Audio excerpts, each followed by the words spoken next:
Flyover bridge ప్రక్కన రోడ్లను ఆక్రమిస్తే కఠిన చర్యలు తప్పవని మున్సిపల్ కమిషనర్ మహమ్మద్ ఆయాజ్ హెచ్చరించారు.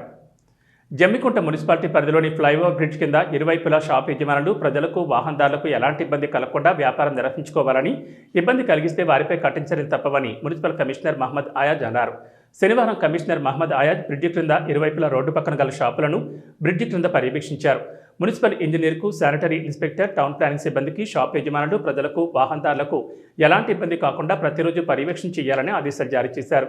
ఈ కార్యక్రమంలో municipal A G Vikas, senior assistant Bhaskar, sanitary inspector Mahesh, Sadanandam, TPBO Deepika, town planning సిబ్బంది మాధవ్, రామరాజులతో పాటు పారిశుద్ధ్య జవాన్లు పలువురు పాల్గొన్నారు.